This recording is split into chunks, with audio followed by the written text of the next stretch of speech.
Of all time for technology to challenge me, I wrote all these great notes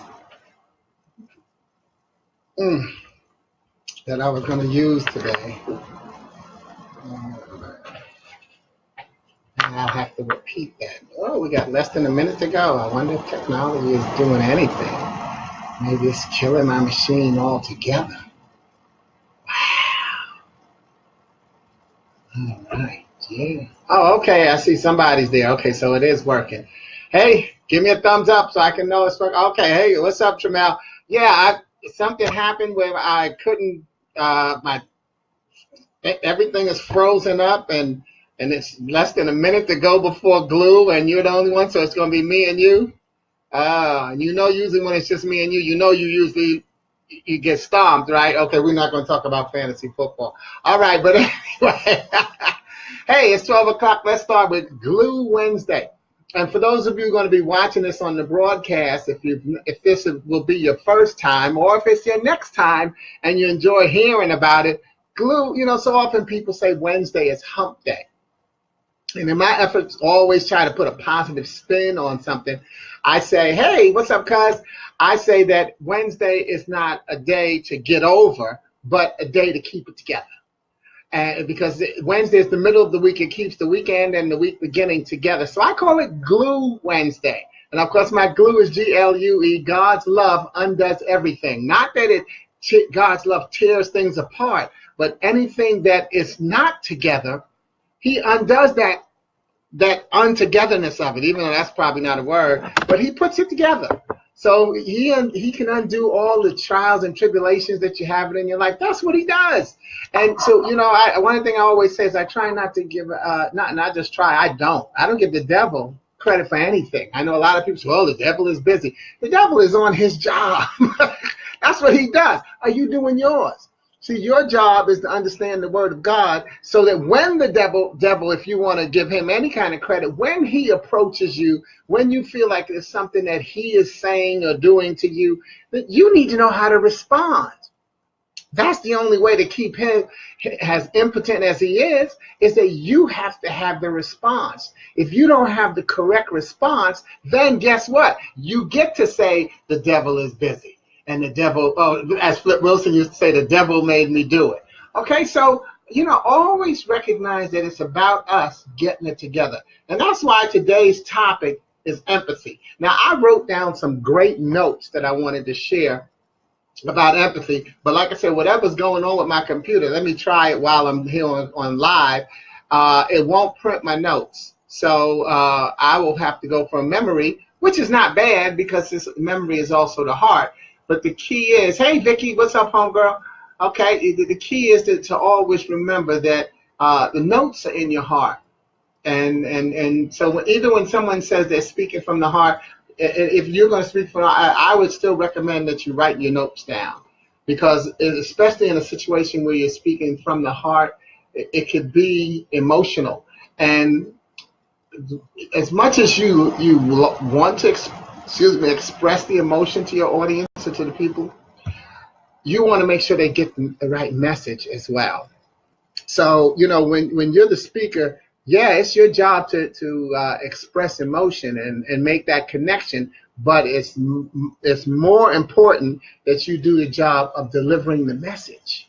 It's okay to connect with your audience and they say, yeah, you know what, he or she's, yeah, I can relate to them. They're kind of like me. But again, they're in the audience and they need you to give them a nugget. Say, okay, he or she is like me, but this is what they said that I can use to follow and even be a little bit more like them. Because sometimes that's where we start out, is wanting to be like someone else. And the key is we want to be like someone else in the journey to being ourselves. Not like ourselves, but being ourselves. So here's empathy. Now I posted on the top of the announcement. One of my books I wrote is called Starting Today. So I hope you didn't think that was just me saying starting today, I'm going to do that. But one of the books I wrote starting day, I used to be on TV. I used to be on Minority Business Report, WGN in Chicago, and I gave the inspirational message every day. I'm telling you this because as an entrepreneur, this is what you should be thinking. What I did is I was on every weekend, every Saturday in Chicago and different days around the country. And I did 30-second inspirational message. I took my first 73 inspirational messages and put them in a book. See, I put them in a book called Starting Today, because that's the key, is that every day is a new start. It's a fresh start. Happy New Year, happy Valentine's Day, happy birthday. Every day is a new day. And starting today, each day gives you the opportunity to do something else, to go in another direction, a direction that you've chosen. One of my prayers every morning is, as I always say, I never quote myself out of context. I'm not that good at it. Lord, thank you for waking me up again and allowing me the vision that I might flourish among your creation. See, I always want to flourish. And so that's the key to waking up and getting another chance to do this thing, all right? So the reason I mentioned the book is because what I did with that is I wrote the first 73 inspirations. And then what I do is after you read the inspiration, there's a spot that says, oh, you know what? I hadn't thought of that. Starting today, I'm going to do this. And so you can use it as a journal. And as you write it down, look what just happened. If you write down 73 things that came to your mind from reading that inspiration, you have just created yourself a product. And now you can make a book with 73 sayings in it, or even more. But see, that's the key as an entrepreneur and as a person. You want to regenerate stuff. You want things to happen again through somebody else's eyes, because that's how we get the right connections that we need, is when we are able to look through someone else's eyes. And again, that's why our topic today is empathy. So here's what I wrote about empathy. Do you expect good service wherever and whenever you show up? Then later find yourself bitter because no one understands what you've just gone through. Recognize that you don't know what's going on in someone else's life that doesn't allow them to realize how wonderful you are. Therefore, show them how wonderful you are by reminding them of how wonderful they are. You see, empathy is a two-way street. And that becomes the key, is that so often we don't know what someone else is going through. We think, someone, we kind of instantly get mad when someone cuts us off in traffic or they're rushing. You don't know why they're rushing. We say, oh, well, where are they going? They're going to get to the light before me? You don't know what type of emergency they're having. As long, I get it. We want to do safety. But as long as they got through and there wasn't an accident, I'm okay. Because I sometimes will laugh and joke and say, oh, good, they got to the light before me. But I don't say it in a nasty way. I don't know what's going on in that person's life that has them rushing. And so it becomes incumbent upon me to stay focused on what's going on in my life and recognize that I've had emergencies where it seemed like I didn't pay attention to the law and the rules as well. That's what, a lot of times that's where we make the exceptions to the rule, which we like making. We like being a diamond in the rough. We like being unique. So what does that take? That takes a little bending of the rules sometimes. It takes, making sure that you're thinking outside the box, but not trying to think about how to get back in the box. So everything is so important. And that's the key. See, words change things. One of the things that I'm doing is I'm working with in Toastmasters with a speaker named Calvin Duncan. Now, those of you who are my homies, we grew up with a guy named Calvin Duncan. So no, we're not talking about that Calvin. But isn't that cool when you can meet somebody that has the exact same name of somebody that you know, and then you can see how that's representative, okay? But Calvin is competing for the Toastmasters World Championship of Public Speaking in August. And he has to have 2 speeches when he goes. One of the speeches that he's working on is called The Power of Words. And in the Power of Words, what he does is he talks about how growing up, he was teased based on the darkness of his skin. He said they called him Tar Baby, Midnight Express, and Smoke, because he was so dark. Now, imagine this. Everybody in the audience obviously can't relate to being teased about the darkness of their skin. But here's what he masterfully does with his speech. He creates the analogies that allows people in the audience to recognize the bullying and the insecurity that's being nurtured in those situations from way back. So he allows someone else to sit there and say, no, I was never teased about the color of my skin, but I was teased about my accent. I was teased about my clothes. I was teased about my family, where I live. See, everybody, he creates the analogies that allows people to connect. And that's what empathy is about, is recognizing that, nobody's got it necessarily worse than the other one. Any situation a harmful situation, there's not a whole bunch of levels of harm, because it depends on who you are, how harmful that situation is to you. So that's what, and as he helped people recognize the bullying or the insecurity that they had to grow up with, as they start to see that, now they start to understand, wait a minute, have I been part of the solution, or have I been part of the problem at times? Because the truth is, if you've been the popular kid, or hung out with the popular ones, you were bullying as well. When you laughed at the other person, when you supported instead of stopping them, and that's one of the things you see a lot of today. We're talking about cyberbullying and kids bullying in school. They even talk, you can even bully. You don't have to be a kid to be bullied. We're getting bullied at work by domineering, insecure, micromanaging bosses. And then also supervisors, this a lot of things. So, stop and take the time to think about the types of bullying or insecurity that's going around you. And instead of saying, look what's happening to them, think about, wow, if I'm seeing that happening to them and I think it's funny, what does that say about me? Because haven't I been in that situation? And one of the things I always say is, I don't say to anybody, look, I've been in your shoes. I may not have been in your shoes, but guess what? I've been in your row. I haven't been in your seat, but I've been in your row. Because everybody has had something that they had to deal with, where they were the low man on the totem pole. They were the one who was being discriminated against. Because again, this could also be about your sex or your gender, your economic status. Everybody has been there. And that's one of the things that you have to recognize. So try to, as we think about empathy, we think about the stuff that we've been through, but also think about the stuff that we put people through, or we've allowed, or we've stood by and innocently watched them go through. And we'll recognize that, hey, nobody's perfect, and I'm not into regret. Don't go back. You can't go back and take all that away. But you can not worry about going forward, but right now, today, stop what you're doing to continue to feed that. And part of one of those things that you can stop doing is that you can think about, stop lying to kids. What? Stop lying to kids. Stop telling the kids that, getting on their case, hard about how they're bullying when it's something that you did as well. So I'm not saying allow them to bully, but don't hold it against them. Try to talk to them and show them, hey, you know what?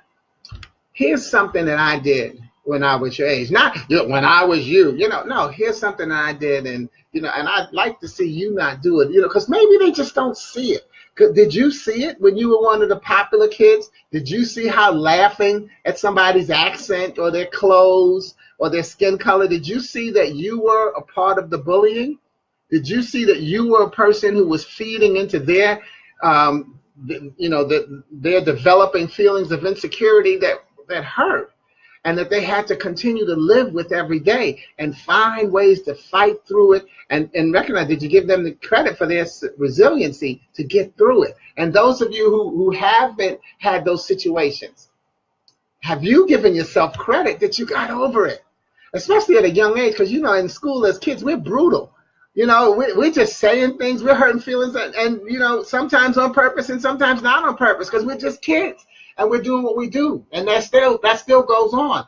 But have you given yourself credit for the fact that you made it through. So I say that to people like Calvin, you know, who, okay, well, yeah, they ridiculed you and teased you about the color of your skin, but man, you got over it. And now you're a successful father with a family and, you know, and a great marriage and relationship, nice career going. Are you giving yourself credit for that? Those of you who got teased about your accent, you know, and your clothes and your family and who you grew up with. Again, look at how you overcome a lot more barriers than you give yourself credit for. Empathy, I say it's a two-way street, but guess what? It's got to be on your street. You can't really talk about how much you appreciate and support someone else until you appreciate and support yourself. Now, this is one spot where I really wish that I had my notes, because this is a spot where I actually wanted to quote what I put in a post today. So, you know, go to my Facebook page on today. What's today? The 26th, in case you're looking at this on YouTube video days later. But I did a post that said,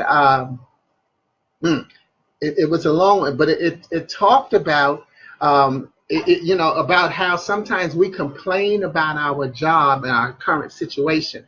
Don't you know that as you complain about your job and your current situation, everything you say is an interview? We interview, the interview starts the moment you walk out your door. So even if whether you're actively interviewing for a new position or not, you're interviewing every day and in every conversation.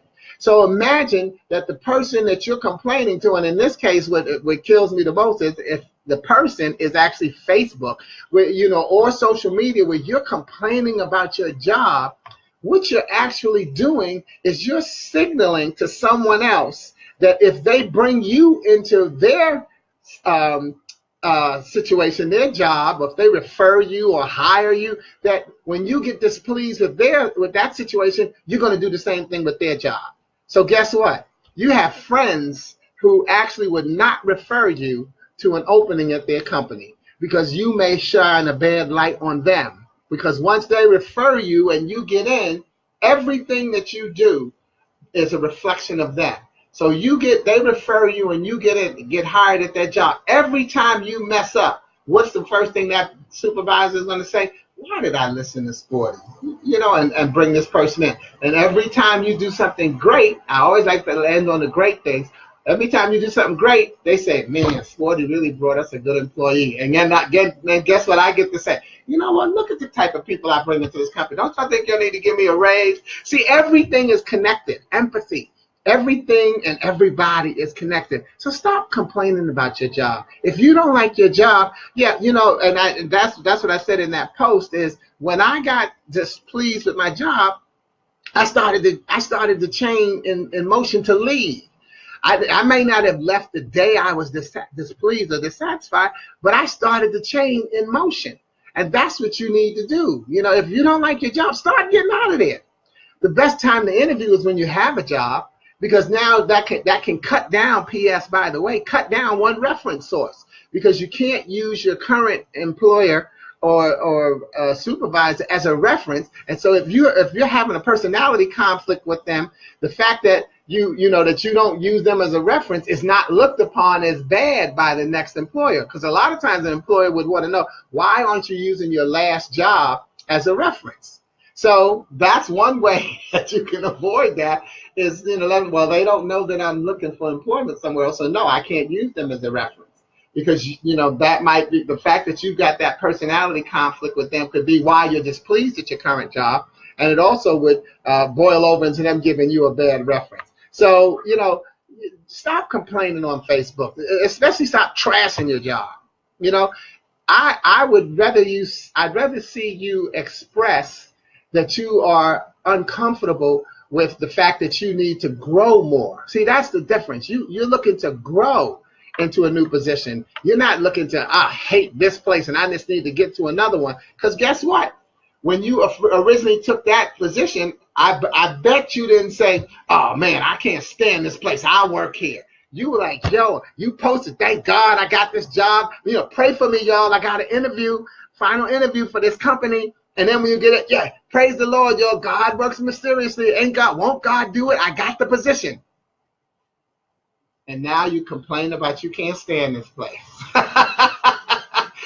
ladies and gentlemen, we have to start living on offense.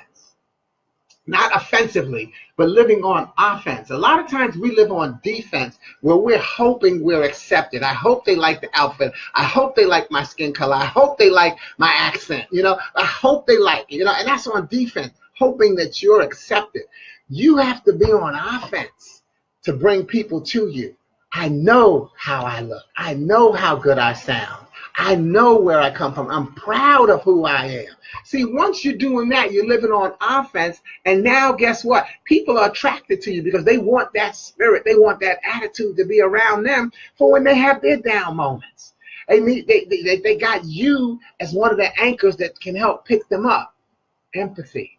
Everybody is feeding off of one another. When I feed off of you, when I eat at your plate, at your table, what is it going to do for my health? Is it going to help me grow, or is it going to make me, is it going to make me become malnutrition?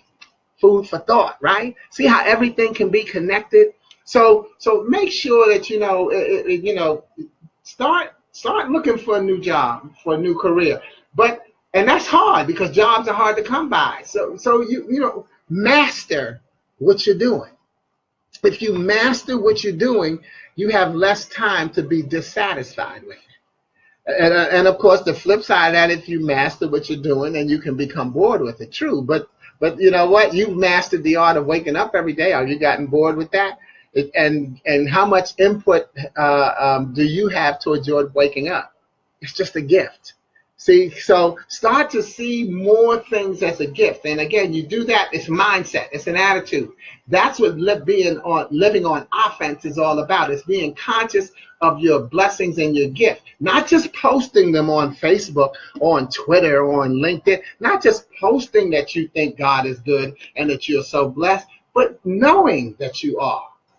Recognizing that every minute and every moment of every day, someone is experiencing tragedy. In fact, someone could be losing their life. Not could be, is. Even as we're broadcasting, even as we're listening, even as you're sitting having a meal. There's a car accident a fatal car accident every moment. And if you drive, and you know what, I won't even put on you. Look at me, I drive every day. I haven't been in one of those fatal car accidents. And so, so I'm thankful for that. I'm thankful for everything. Find something to be thankful for, and that will help you offset those. Because I'm not saying that we don't have trials and tribulations. I'm not saying that there's things that, there's nothing to get us upset. But we have to have something in our toolbox, in our spirit, that helps us offset that and helps us recognize that, yeah, this is going bad for me right now, but look at all the stuff that got me to this point. Because a lot of times what's going bad for you is a result of what has gone well for you. Does that sound funny? Well, here's what I mean. When I worked at the Wall Street Journal, I busted my butt, thinking, yeah, I want a promotion, climbing the corporate ladder. And when I worked there for 18 years, when I got to being a salesperson, okay, good, I'm a salesperson. Yeah, my goal is to be a sales manager. And so guess what? They promoted me and I became a sales manager. And so I'm on the fast track. I'm wanting to keep progressing. But what I found out was that I really didn't like being in management. I was a manager for 6 years, but I only enjoyed it probably for 3.5, 4. Because in my 4th year is when I decided, you know what, I don't want to be in management. Now, that wasn't anything that it wasn't the company's fault. It was me recognizing, you know what, this is not really what I want to be. This is not really what I want to do. So I don't need to be mad at the company. I decided, well, you know what, I want to go back to being in sales. So not just, oh, I don't like this, but, well, what do you like? You don't like your company? Well, what do you want to do? And start making those moves. So I start trying to get back in sales at my company. And as it turns out, I couldn't get back in sales. It just didn't work out. And so I decided, you know what, I really don't want to be in management. And since I can't be in sales here, I'll leave. And again, not all in one day. This is over a period of 2 years before I finally did leave. But at the time, while I was leaving, I wasn't busy knocking the company and being just distasteful or rude to my coworkers, and in this case, my staff. More importantly, I wasn't being nasty to customers, and because I was dissatisfied. I was like, yo, you know what? Hey, I decided this is not where I want to be, so I'm in the process of leaving. So let me go on and be happy about leaving and do my job to make sure that I leave on good terms. Because that's always a key to it. It's just like when a child leaves home for the first time, leave and get out while you're on good terms, so that if things don't go well, you can come back. All right. So I hope that you got enough in your toolbox now to think about empathy. Just let me read that last sentence one more time. Therefore, show people how wonderful you are by reminding them of how wonderful they are. You see, empathy is a two-way street. If you like yourself, if you appreciate who you are, then you do a great job and a better job of appreciating other people for being who they are. One of the things that I do in terms of my empathy is I always believe that you should wear what you believe. And how's that a part of empathy? Well, because what you wear, what you decide, how you decide to look in public should be who you are. There goes back to that teasing where we look at what somebody's wearing and, oh, I don't believe that they're wearing that. But you know what? Maybe that's, number one, all they have. But more importantly, guess what? That's who they are. And they like their style. So today I'm wearing, if you can't read it, my St. Jude's t-shirt, tennis shirt, St. Jude's Hospital for Children, Cancer Hospital, because I'm always happy to support anything, that is going to be supportive of children. And not that I want to connect it to that, is I have a strong belief in CTCA, Cancer Treatment Centers of America. See, it's always a domino effect. So St. Jude's Hospital for Children is important to me. Cancer Treatment Centers of America is important to me. Also, if you want to look more at the bullying situation, please go to heyugly.org. That's HEYUGLY.org. And, we've got some great articles on there about bullying, especially for teens. And in fact, it is for teens and tweens. And, just really take the time to be more empathetic and understanding. And how do you do that? Well, you have to understand yourself. You can't understand anybody until you understand yourself, because you can't help anybody until you help yourself. So take care of yourself physically, mentally, spiritually. I'll see you next week on Glue Wednesday. Will I? Yes, I'll be in town. So I'll see you next week on Glue Wednesday. And I'm going to have another uplifting message. But you can always email me and text me and post to me. And I'll find ways to help keep the spirit up, because I'm living on offense. And I think that you could be living on offense too. Thank you for the hearts that I see. I appreciate y'all hanging in there, staying with me. Let me, weren't a lot of us on here today, so let's give it. Thank you, Brian. Thank you, Christy, and Vicki and Tramel. I appreciate all of y'all. And again, God bless everybody. Recognize that the glue is a part of you. Your message is going to be delivered. And now that makes me quickly think about one thing that I wrote in my notes when I talked about Calvin's speech. The key is that his message was delivered. People didn't necessarily have to feel, they weren't necessarily teased about their dark skin, but his message was delivered that each of us is a part of one another. We're all an important piece of the puzzle. Whether you're a small, medium, or large piece of the puzzle, without you, the puzzle is called incomplete. And you'll always see that up at the top of my Facebook page as well. All right? So keep being your part of the puzzle. Recognize that your message will be delivered. So get on offense and deliver the message that you want to deliver. I'm going to deliver mine the rest of the day, and I'm going to deliver it next week and on and on and on. Love you all. God bless you. Ciao.